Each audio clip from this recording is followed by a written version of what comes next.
Welcome to the Needy and Normal podcast. I'm your host, Ashley Levering, mom, wife, and life coach. After hours of coaching and learning from my own life, one thing is clear: meeting your needs is essential for a better life. Here, we'll talk about your needs and not only learn to accept them, but also tend to them without guilt. Let's get needy.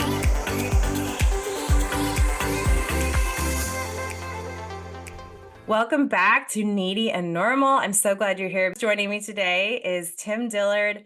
If you don't know him, go look him up on Twitter, on Instagram, on YouTube. You're kind of everywhere, my friend. But before we get into all of that, can you do a little intro for our listener? What do you do? I do get into the rest. broadcasting. Yeah. Yeah, broadcasting, TV stuff for the Milwaukee Brewers. I've been doing that. This is probably my fourth season. Before that, I played 18 seasons in professional baseball. Made it to the big leagues for a spell, very, very small spell. But yeah, played all over the country, played baseball in Venezuela, Mexico. I don't know if Canada counts. But yeah, I don't know, grew up in the baseball life. That's kind of all I've known. Been married for, I should probably know this, almost 20 years, I think. And we got 3 kids, live in Nashville. Currently, I'm in a small hotel room, or should I say motel? Let's don't get ahead of ourselves. In Milwaukee, where I work, the pre and post game show.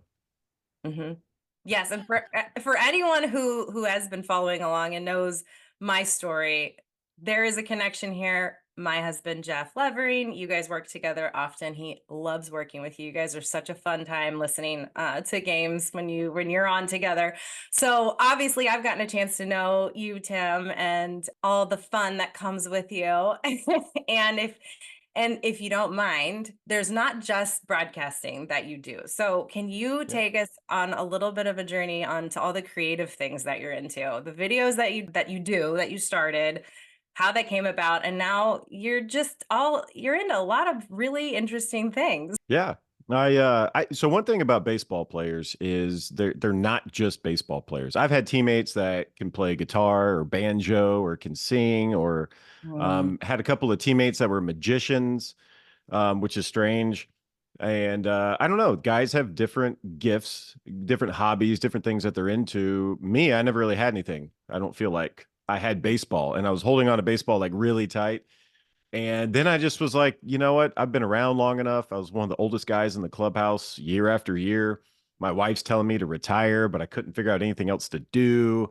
So yeah, I started making these videos in the clubhouse with an app called the Dub Smash app. I'm pretty sure it got sued for copyright infringement really big about 2015. Had a teammate that was like, man, you should get this app. And I got this app, and what it does is about 10-second clip of audio from a movie or TV or commercial or something like that. And then you would add the video part of it. So me and the teammates would start shooting these videos in the clubhouse, and immediately got attention, because honestly, you're not supposed to film anything in a professional clubhouse. But I'd been with the Brewers organization off and on for, I don't know, 15-ish years. And so they trusted me that I wasn't going to do anything wrong or show anything bad in the clubhouse. So anyway, we shot these videos, and it was awesome. You know, some guys play cards, some guys play chess in the clubhouse, board games, did all that stuff for, decades. So now for me, it was like, it's like building a Lego set with your kid. Like you share the experience, like you're building a sandcastle with your friends. And we would make these videos, and we'd post them to the world, and it garnered kind of a lot of attention. It was very strange. But I just like doing that stuff. It's really cool. The iPhone changed everything. Be able to make little videos like that. I remember as a kid, me and my brothers would make videos for my grandparents. That was our gift. Not the gift of money. Here's a potted plant. It was, here's a VHS tape of me and my brothers acting ridiculous about, we would lip sing Elvis songs or just do funny spoofs. And it was back when you had the big giant, video camera tethered to the VCR. Right? Yeah. It was like 80-pound tripod. And it was really hard to make videos, and you couldn't really edit. So there was always that static in between our scenes, like, and I don't know, I loved doing that stuff. I loved coming up with ideas to do that stuff. And so it kind of spilled over. into my professional job. So I was getting paid to play baseball, but on the side having fun, I was just making videos with my friends. So that wasn't exactly new. I mean, this dream and this creativity and this talent to make fun videos was born long ago, and now you just do it more. And you've been doing it pretty much nonstop since you started that in the clubhouse, and you've gotten better. I think it's just amazing. Honestly, you're so good at it. It's so much fun to see what you come up with. You're so creative, and it's always fun to see who you pull in and involve. And like, how do you get everybody involved? Are you just like, we're doing this today, or join me? Yeah, I mean, there's some guys that, are really against it. I remember years ago, I'd be like somebody like who was kind of against it for a while. Maybe Josh Hader. We had Josh Hader, and he was we were locker mates in AAA. And I'd make these videos, and he'd kind of be like leaning out of the way, right? Kind of like, I'm just going to be over here for a second. And after he saw a couple of the videos, he saw how much fun everybody was having, honestly. Like these videos, we would do a spoof on like Dumb and Dumber, right? Or Happy Gilmore. And everybody would see behind the scenes, and then they would see the final product, and they're like, wow, that was actually really cool, looked really fun. So then all of a sudden Josh Hader's like, I don't know, he always got the female role because his hair was so long. I feel like he was probably typecasted. He probably doesn't like that. But yeah, I would just ask guys, and if they had ideas like, hey, you should do a video of this song, if you came up with the idea, you had to help in the process, whether it was make Oh, I like costumes it. or yeah. But usually it would just be someone in the clubhouse go, it'd be funny. And they would just, that's how it would start. Or I would be like, yeah, we could do this right here. And I started doing, when it really hit big, all this, doing stuff in the clubhouse was spring training. We did the song Despacito in 2000. I don't know, not the Justin Bieber version, but the original, Luis Fonsi. And we shot this video, and I was lip singing the Spanish song. Mhm. And I guess it was funny for people to see this bearded gringo singing, these Latin songs. But we have so many Latin teammates, and the music's playing all the time, that you just kind of learn these songs, and you learn Mhm. which ones are popular, and you learn the ones that stand the test of time. You learn There's them. I learned them. Yeah, like I mean, you're in the clubhouse, bus trips, you hear it all the time. Mhm. And guys thought that was funny. So I'd have my Latin teammates, and we would make these videos. And suddenly I found myself on stage at the Univision Deportes Award Show. And I'm sure you've heard of it in Miami. And so it's like December, and my wife and they invited us to go to Miami in December. So like, who says no to that? Mhm. And I got to rehearse, and I did a whole skit. It's on YouTube. Haven't done it since. I don't think they've had the award show since, but got to meet Oscar De La Hoya. Got to meet a couple of singers that are actually kind of popular now. But anyway, like to me, the video thing just opened up a whole thing of social media where I got to interact with people that I probably would never come in contact with. All my messages are open. You'd be surprised at people that you can meet out and about, because you never know, what kind of relationship you're able to build with some of the people. Because this is not what social media is right now. I think maybe it intended to be that way, of like how to Mhm. meet folks, but it's pretty evil for the most part. But I'm trying to fight against that. Yeah, I mean, you're doing a pretty good job. You're doing something that's fun, and it's not only entertaining for the people enjoying it, but you seem to be entertained by just doing it. And it's always impressive to see you learn lyrics. And of any movie you do, any song you do is like, oh my gosh, you might as well be saying it yourself. You're really amazing at memorizing it. But you're having fun. Like, you can tell watching these things that you're doing. Like, you're there, you are on TV broadcasting and being serious. Not always, because you have a little fun. You No, I should. appreciate that. I do try to be serious. It's kind of You're weird for me. yeah. But this is my point, right? You're always mixing in fun. It's like you're keeping this forever young vibe going. And that's actually what I'm curious about, because my perspective is I'm seeing you morph into, yes, you were a serious baseball player, now you're a serious broadcaster, the serious, right? But it's not. You're playful, and you have fun, and you get people involved, and you have an amazing way of connecting people together by the fun that you're having. So it's in from my perspective, I'm watching you do the forever young thing and staying a kid at heart. And so do you feel that way? Does that play a role? Like, do you try and maintain that mentality? Yeah, I mean, I guess I'm just kind of being who I am. Probably around 2000, I don't know, 2006 or 7. I kind of came to the point where maybe I was trying to be somebody else. Like maybe I'd be somebody different at home than I was in the clubhouse.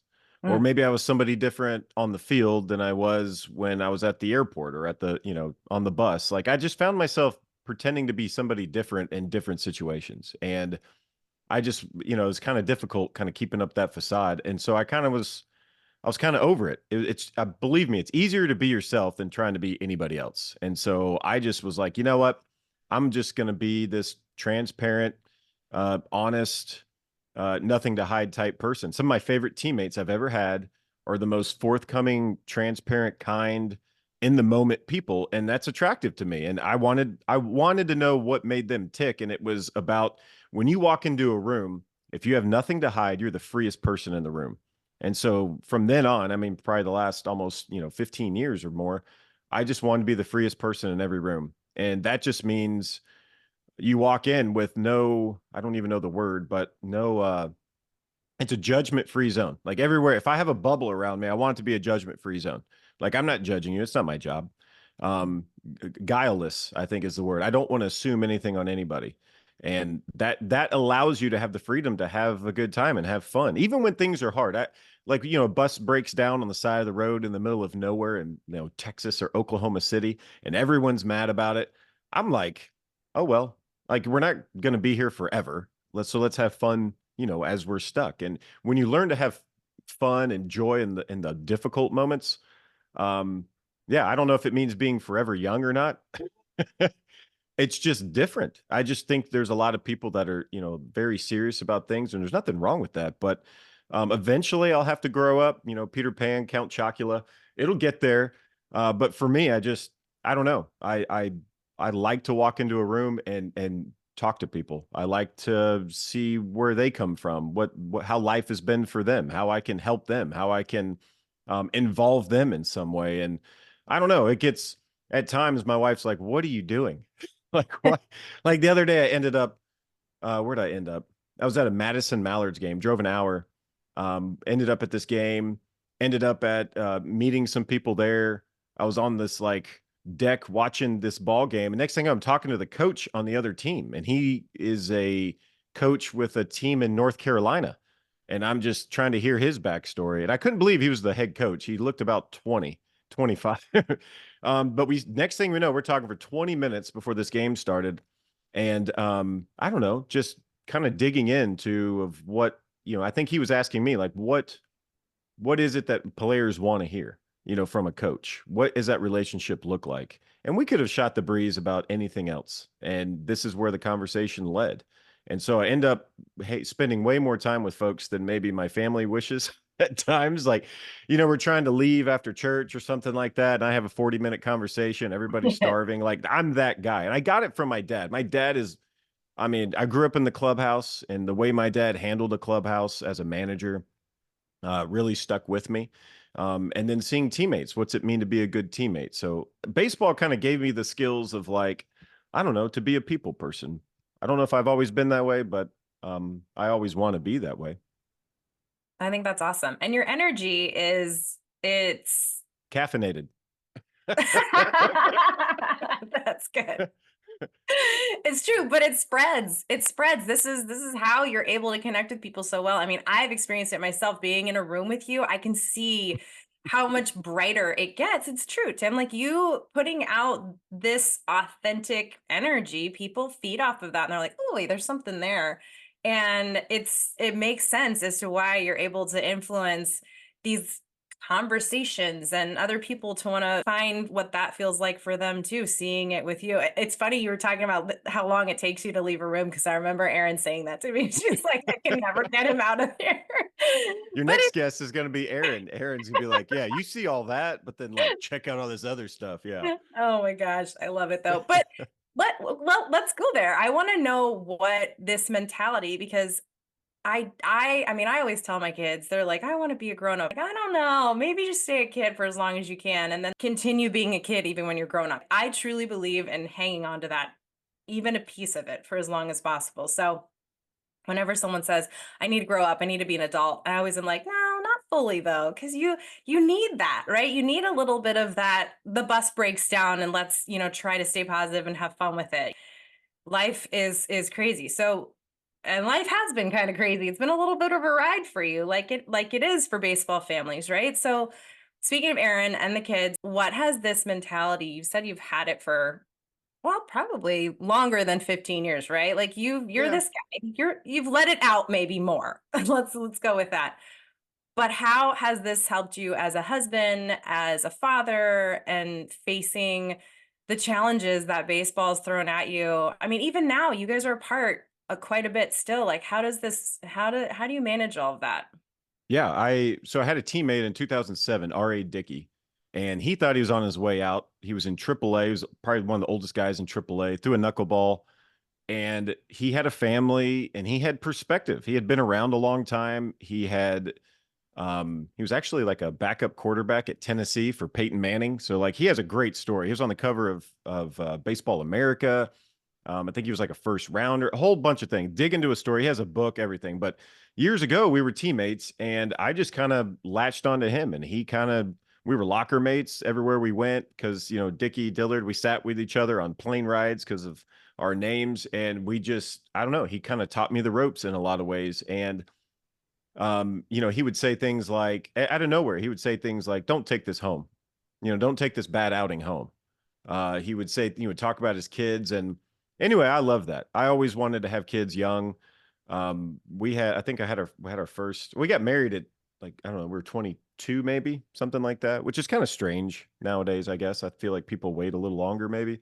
But I always wanted to be a young dad. I remember I was the youngest of three. So I remember crying in my room when I was like 8 years old. And my dad comes in and is like, "Why are you crying?" And I was like, "Dad, you're so old." And I remember thinking my oldest brother was 5 years older than me, and I'm thinking he's going to have more time with my dad, if that made sense. It made sense when you're 8. And I Mm-hmm. was just like, I wanted to hang out with my dad a lot. So Oh. as I was older, I was like, I want to have kids. I want to have, I don't care how many. I just want to have kids. I want to hang out with them. I want to play with them. I want to teach them whatever I can teach them. Um, and so, yeah, we were married 3 years and then had our oldest Brooks. I think he's 15, about to be 16 coming up. I mean, makes you feel old when you say you have one in high school, middle school, and elementary school. But um, yeah, I don't know. We wanted to create a culture. Growing up, we had one of the smallest houses on our little block. We lived in Bradenton, Florida. And my mom hated this house. It was so small. My dad was coaching with the White Sox in the Gulf Coast League. Later, he coached with the Astros in the minor leagues. And our house was the place to be. My dad had all the sporting equipment, looked like Play It Again Sports, and he wanted to be a safe haven for everyone on the street can always come there and feel welcome. We had orange trees in the backyard. He's like, "You want to come eat our oranges?" Just so at any time there were just people knocking on our door. There's people roaming in our backyard. But the backyard was super flat grass, and my dad made a baseball field back there. Really, he just wanted us to be out there and play and make friends. And so our house, the cultivation of this idea of what the new Dillard household, our household is going to be, is a place where people feel safe. Come on over. Who cares? Our atmosphere there, we don't put up with the passive aggressiveness. We call it what it is. If one of our kids are whining, we're like, "You're whining right now, and you need to stop." Yeah, I was like, "Change your attitude, and then we'll figure it out." Uh-huh. So there's very clear air. Some of the favorite clubhouses I've ever been in had those dudes that would just call out the other guys about petty little things. Mm-hmm. Like, Mm-hmm. we don't have Nice. time for this. Like, we're not mad at you, but just can you stop doing this? Because it's kind of bringing down everything. Um, but the kids are free to speak freely, right? They can come to us with anything. And again, the judgment free zone is there. We want to have that two-way conversation. We never lied to our kids growing up. We never, I mean, spoiler alert, I don't know what your audience is, but we didn't say there's a like a tooth fairy. We'll start there. But Mm, gotcha. we never told that there was anything out there that was outside of, what we are, as the parents. So, and the Yeah. reason we did that is because we didn't want to lie to them so that later on during the important moments when they need to trust us, that they can.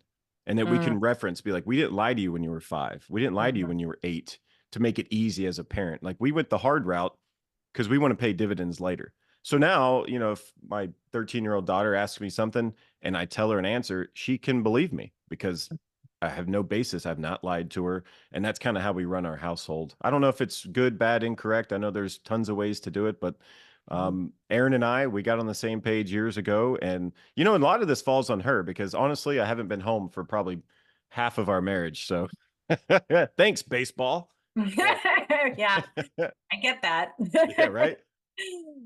But that's cool. Like you said, you guys agreed on that years ago to not only be authentic, but to raise your children authentically. And even when you're gone, that's being carried on. And I've seen you interact with your kids. That whole playfulness is very alive and present. I think we went and played wiffle ball once with you guys, which I think is one of your like normal go-tos when they're in Milwaukee, right? You guys go to Broken Bat. There's a little plug for Broken Bat. We love Broken Bat. I know I can speak for both of us, but yeah, like I've seen you just be playful. And so something that Jeff and I've talked about too is like, even though the wives are home doing all the things when you can't be there, when you are there, I know you're the same way. Jeff is the same way. You are so present. You are so involved. You're so engaging. You're right there with them as much as you possibly can be. And actually you can help look into my future a little bit. That has to be paying off. You guys have to have a solid relationship, even though you spend time away from them. Well, I think number one, it stems from Aaron and I's relationship. Mm-hmm. The one thing that a lot of people don't know, which I don't know if you have a lot of sports, fans on your on your listening squad. Maybe more soon. Maybe more so, yeah. Oh, well, for baseball, we heard years ago that the divorce rate in baseball is somewhere between 70 and 80%.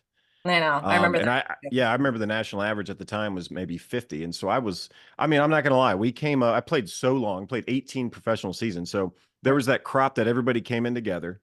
So it was like all the girlfriends that became wives, like everyone kind of knew each other. And then, they kind of fizzled out or went to different places. And then I kept playing. And then there was another crop and they kind of came in and you saw like the new wives and Aaron was kind of like one of the ones that's been around a while and then that kind of fizzled out. So there was all these like recycling of little generations that I got to see, and I will attest that yes, the divorce rate is extremely high in all facets of professional baseball.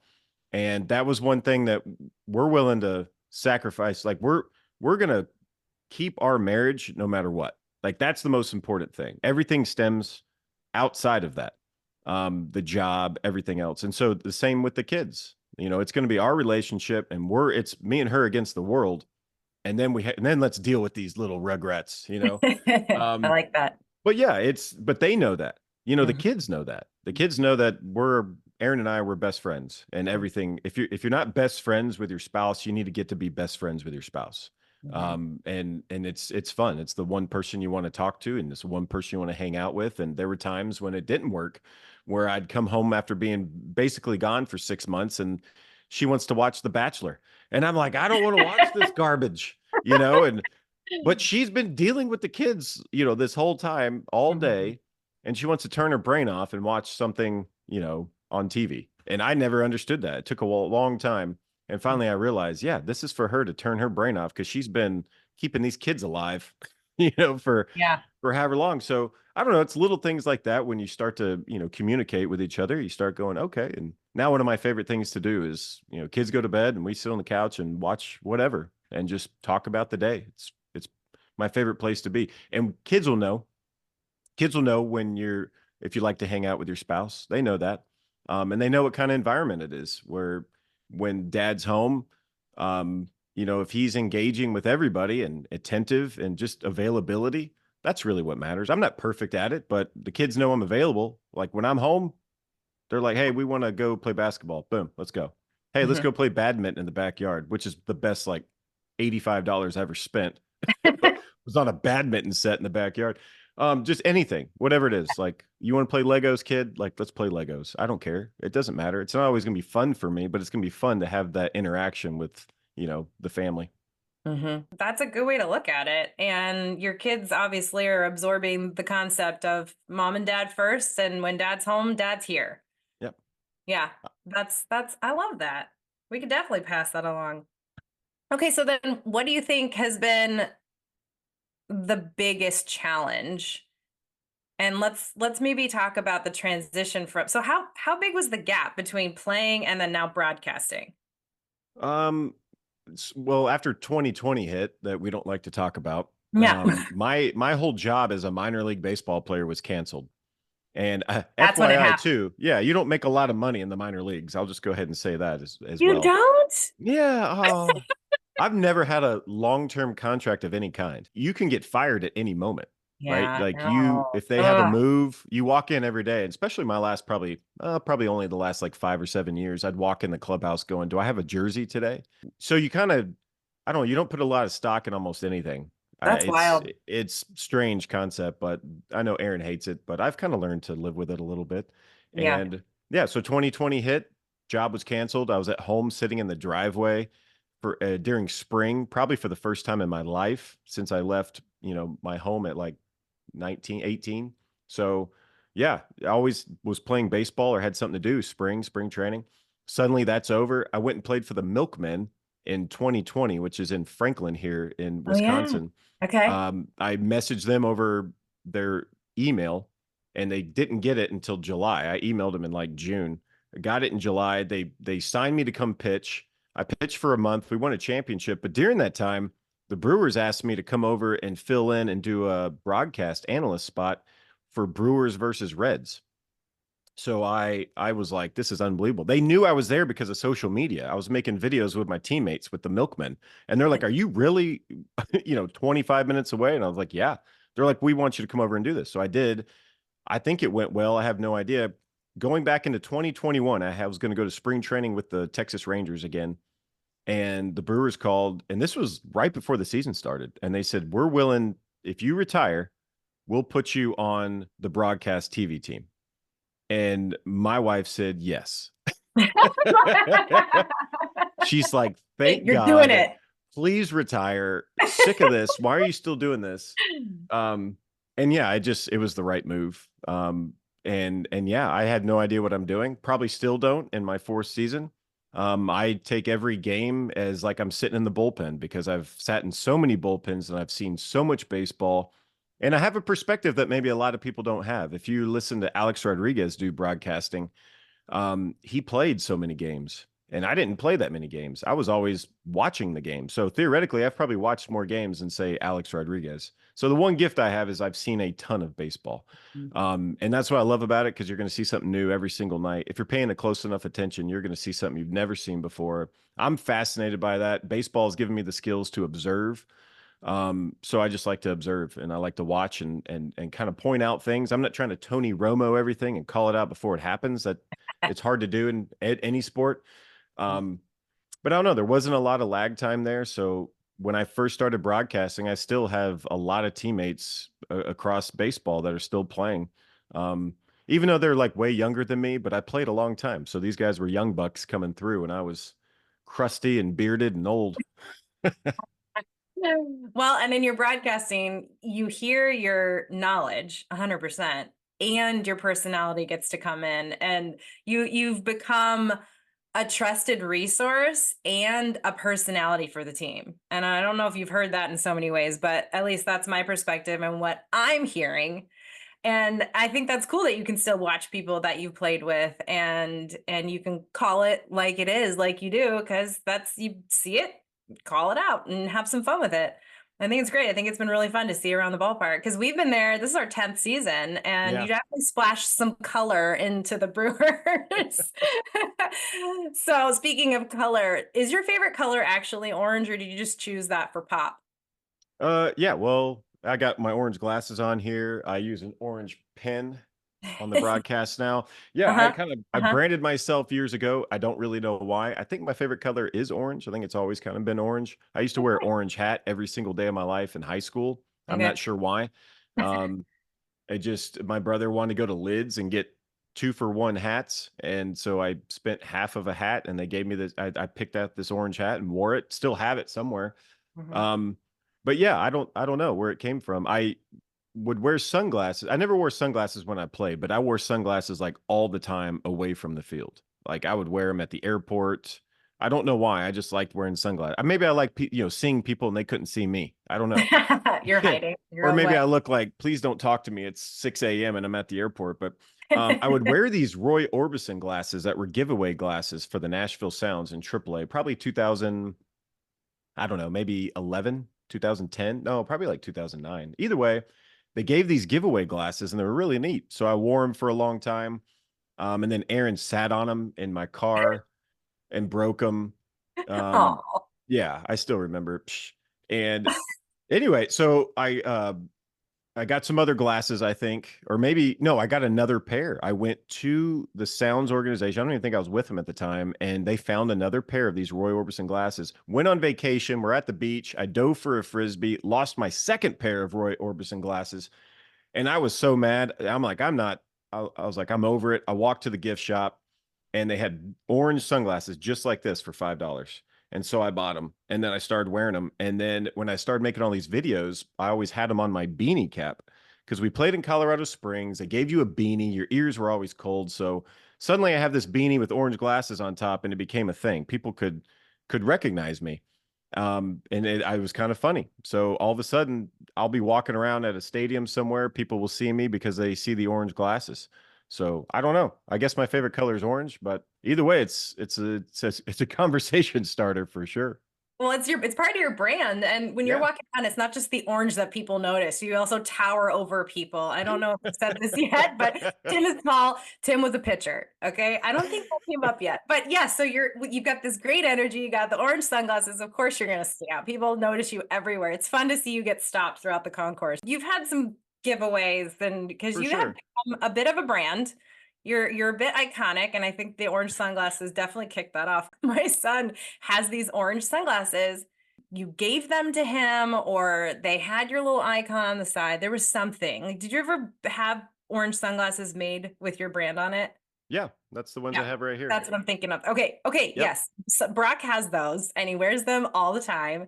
And whenever we go on vacation, he asks me if I've packed them. Now he packs his own bag.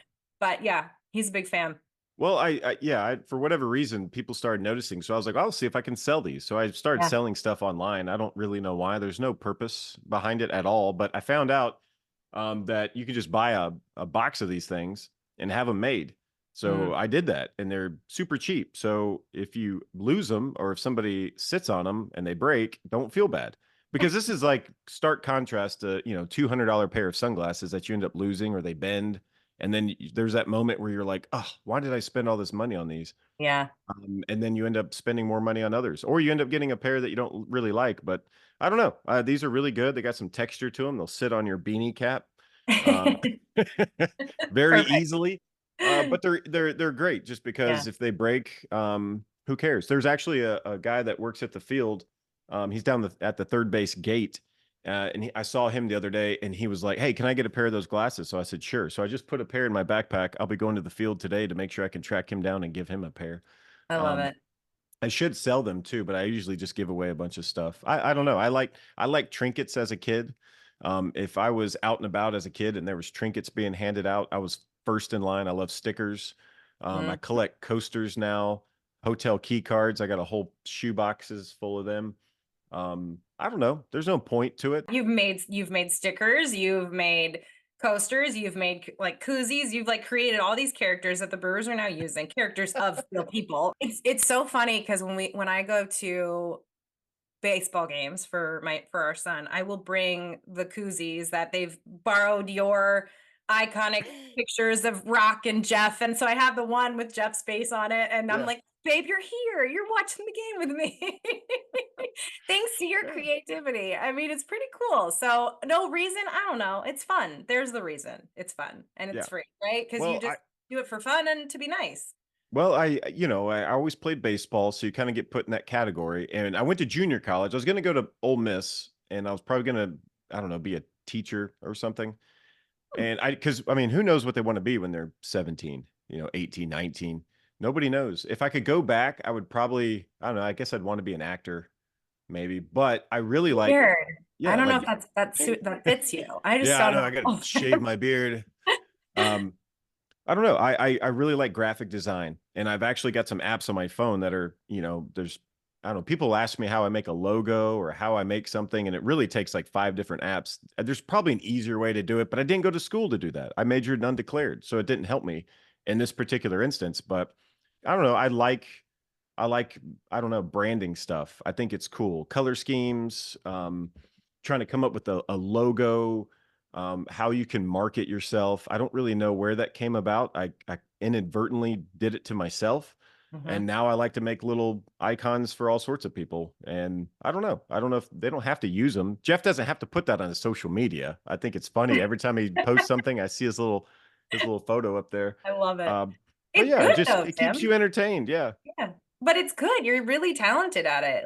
No, I thank can you. see you having multiple career paths. So you're just doing it all.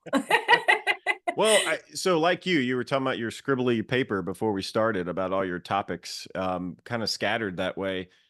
Used to traveling around to all the different hotels, um, I'd wake up in the middle of the night and have an idea. It could be any idea. It could be a song idea. It could be a novel, a book. It could just be a funny line for a movie. Or maybe it was like an invention. Like I would just have these things pop into my head and I would get the stationery, the hotel stationery. And so it was right next to me in bed and I would just write it down. And then the morning I'd wake up and it was like, it started out good.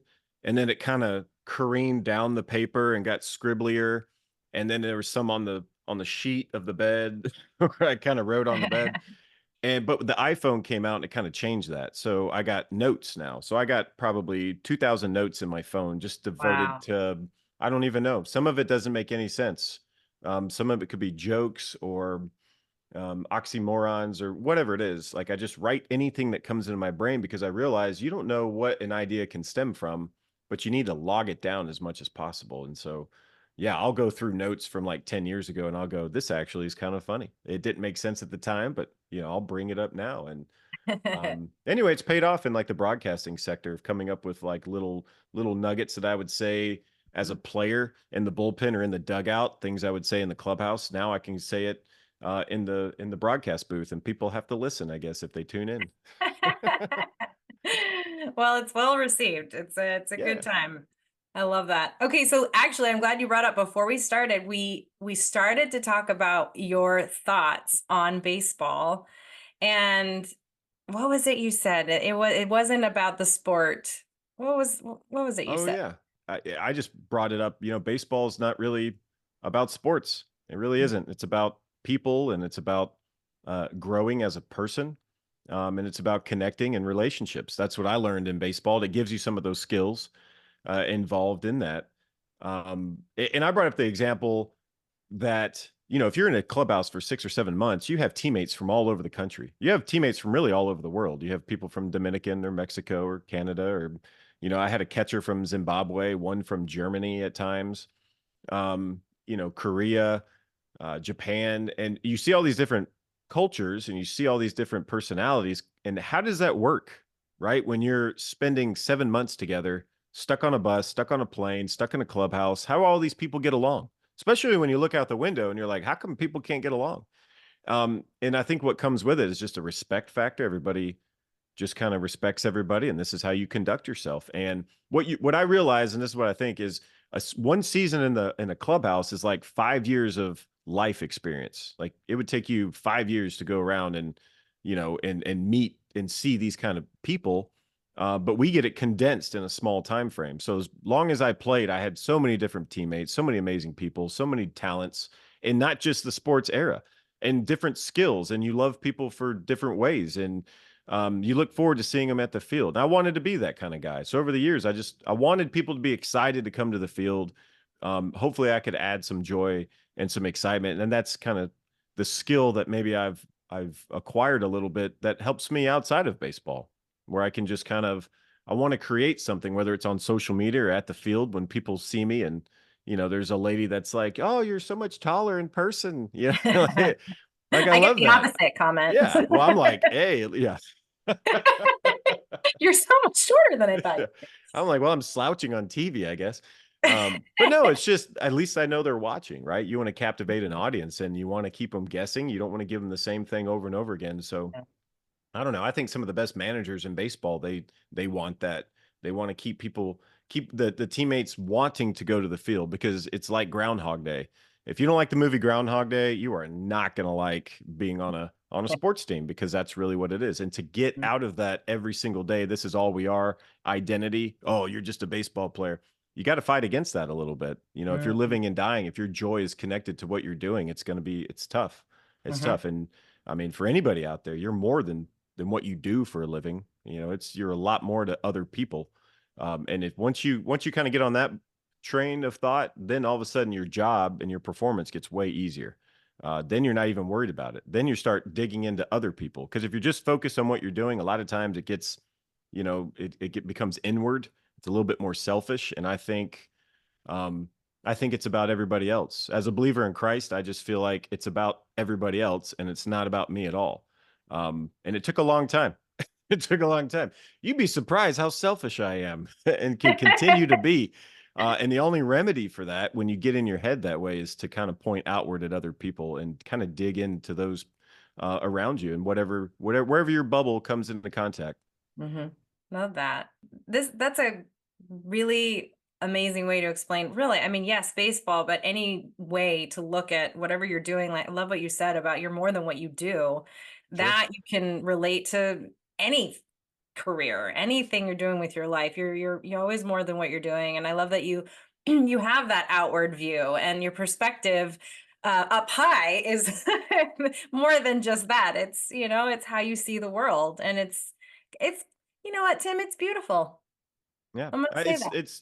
I want it to be all the time, and I'm not gonna lie and say it is. It's a fight sometimes, but Sure. um, I truly believe when I feel the worst, it's because I'm the most selfish. It's like when I'm Hmm. thinking inward, I'm like, if I feel like, man, I feel crummy today, like what is going on with my attitude? I'm like, oh, it's because I like myself way too much. So if you see me hanging my head around, it just means I'm liking myself too much.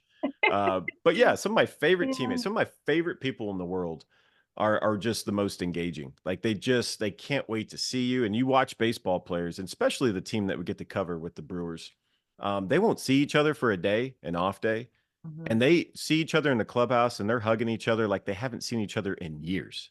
And that kind of camaraderie is it's hard to find, but when you have that skill of like being able to make friends, like that's what I love. I don't Whoever I'm going to see, like I want to be friends. I don't Maybe we won't talk every single day, but we're sharing whatever experience that's going on. We're sharing it together. So, yeah, that's kind of what kind of gets you in the good mood. Like just, oh, there's some folks around. I wonder what they're up to.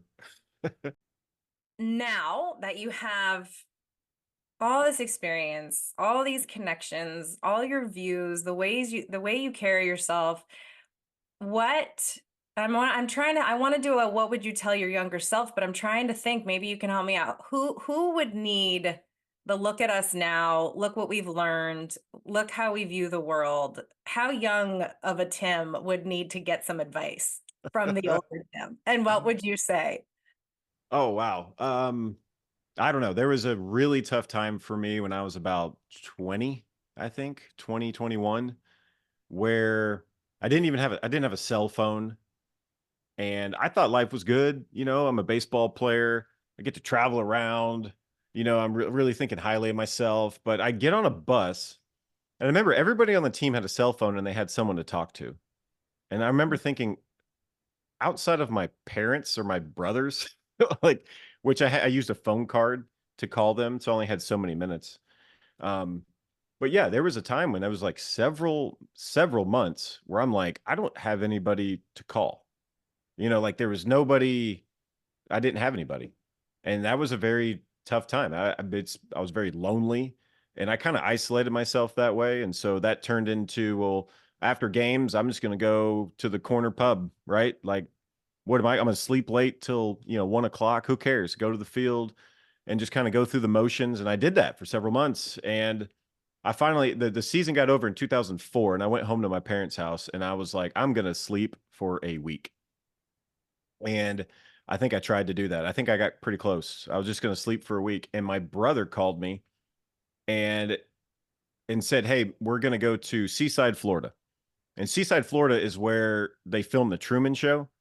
But I Mm. didn't know that. I didn't know that. I was like, I'm not going anywhere, dude. He's like, no, man, me, a couple of guys that my brother was at a college, and he was like, these guys, like, we're gonna go. And I'm like, dude, I'm out. And he's like, well, that's where they filmed the Truman Show. And I'm like, all right, cool, I'll drive. And so it was like, I don't know, 8 hours or whatever. Um, and anyway, on the flip side of that, Erin, my wife, I didn't know her very well, maybe met her once. She was on the flip side and she was hesitant to go because we were all going to meet at somebody's beach house and there's probably like 10 of us and we were just going to hang out for a few days and swim. And she didn't want to go. And then we met, and with about 12 hours, I was like, I'm going to marry this woman. Like I Mm, knew that. I knew that right away.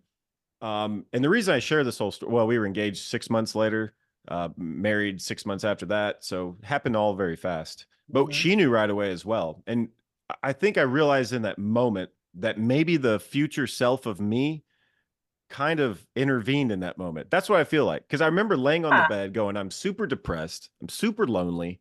I have no one to talk to. I couldn't even put my finger on who my best friend is. And I kind of was just sitting there, and I feel like the future me did go back and punch him in the neck and was like, dude, wake up. Like, go do something. You don't do anything. Like, go do something that maybe you're unsure of. And anyway, after that, I was like, there's some power in to just do. Like sometimes people wait, for something to happen.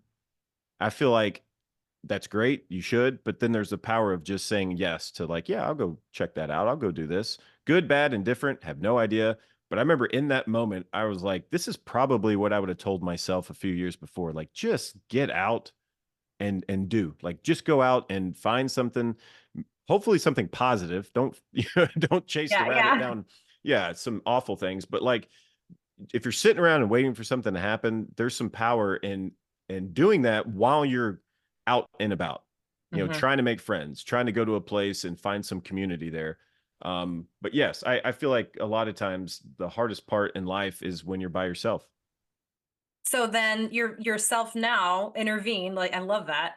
And you'd say something like get up and go. Just go. Yeah. Yeah. I, Mhm. I remember my mom told me years ago, she's like, if you want to find a wife, you need to go to church. I was like, Oh. that's probably makes sense, right? I don't know. But you can also, just go out and find, a community. Like I saw was it Mahjong tiles? There's like all, there's flyers everywhere of something you can get involved in. And Mhm, I've tried all sorts of stuff where I'll pop into a place and I'm like, maybe this isn't for me, but at least I tried it. I mhm. always think of the movie Yes Man. But Good concept though. the concept, I absolutely love it. I think it's Mhm, hilarious. I think sometimes I'm envious. I'm like, man, I do have some time where I need to kind of do the next thing. And sometimes I don't. And I realize that you should take advantage, especially nowadays. You can do almost anything on your phone. If you want to learn a language, you could play guitar, any of mhm. that stuff. So I just get out and do something, learn something. And then you'd be surprised what you have in common with folks that you had no idea that you would have something in common with. And I don't know, to me, it's about meeting folks, and the easiest way to do that is when you're out and about. I love that. That's good. That's good. That wasn't just advice for your former self. I mean, that's something we can all take with us today, listening. So thanks. That was Yeah, good. I don't know how profound. I asked you not to prep me on any of this, so Good. You did. You did. I And you should were have still come up with profound. something better. Yeah. This is good. I love it. Okay, so you talked a little bit about movies. I know you love movies. Oh I yeah. know things that you like, which is a very long list. And like you mentioned, just go out and do, and who knows what you discover. You've learned a lot about yourself in your short 40-ish years, right?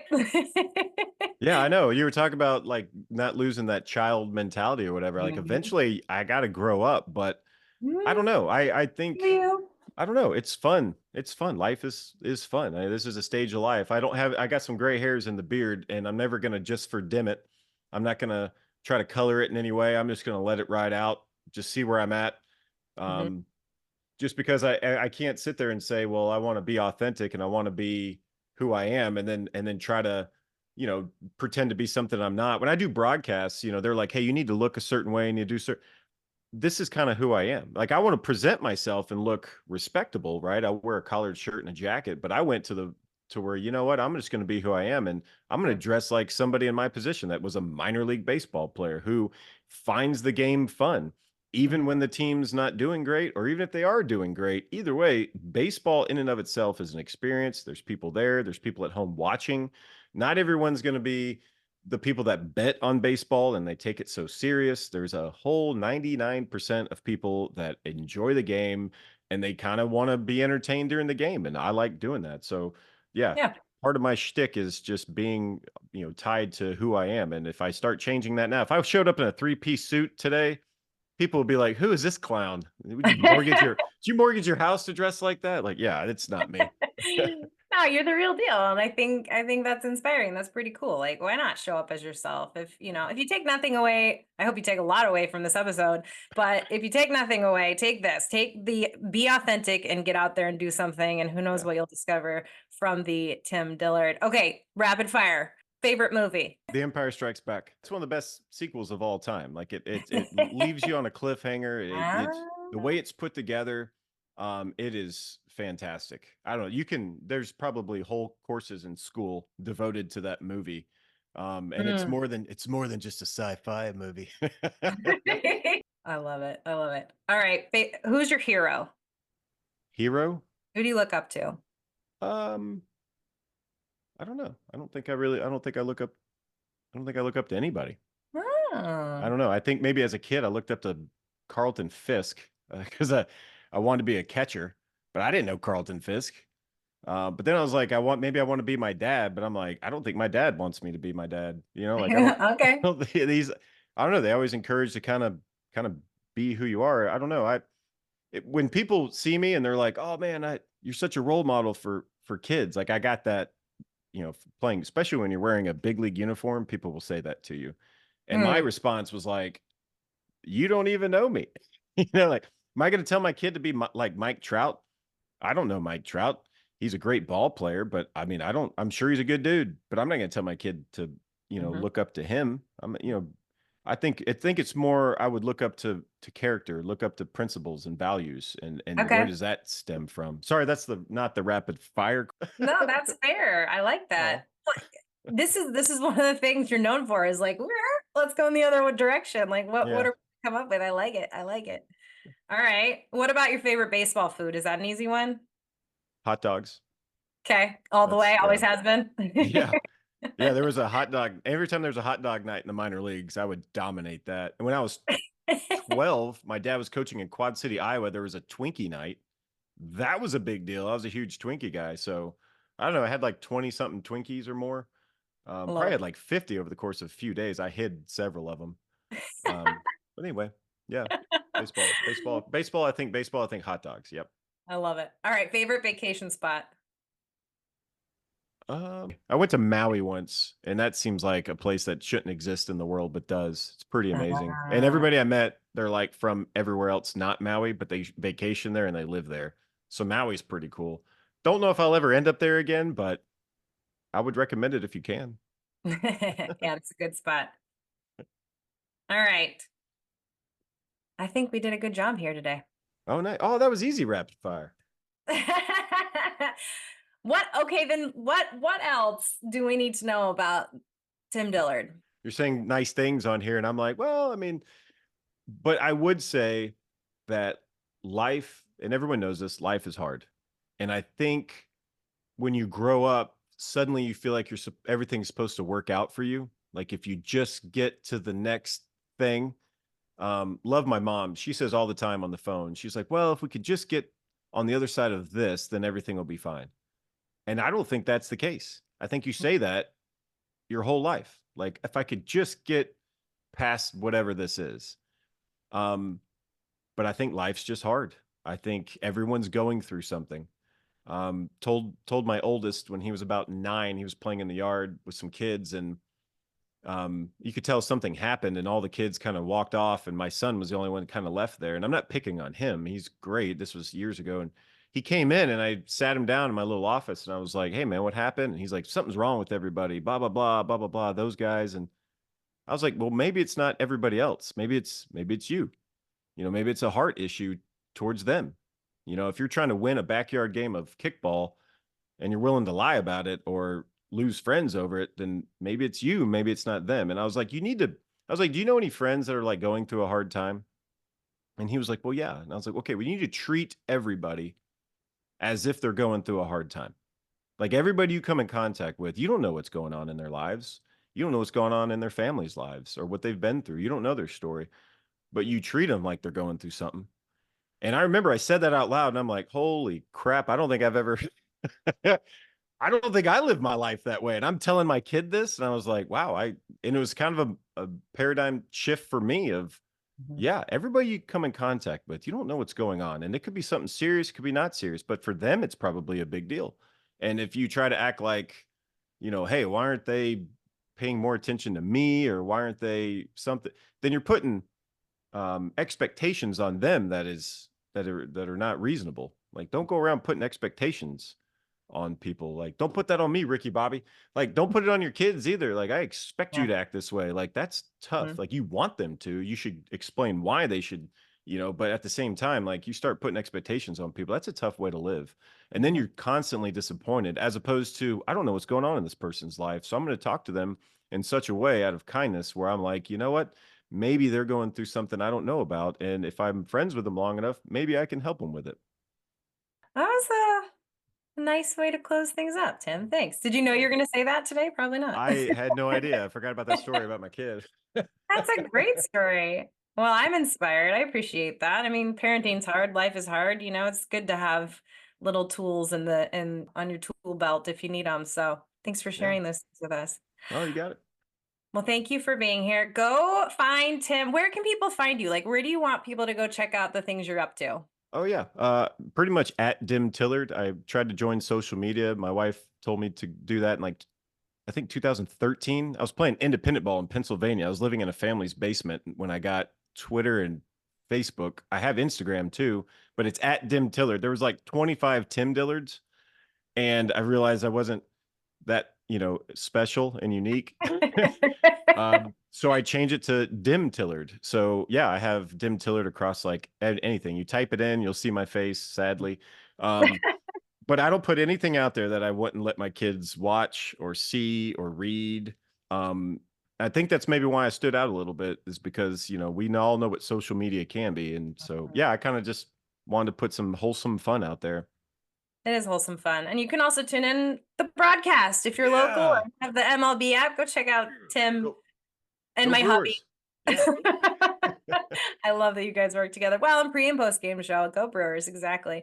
Thank you, Tim. This was a blast. Yeah. Thanks, Ashley. Thank you for listening to the Needy and Normal podcast. If you liked this episode, share it generously. I would so appreciate it if you would take a quick moment to leave me a review and click that subscribe button so you won't miss an episode. For information about coaching together, visit ablifecoaching.com.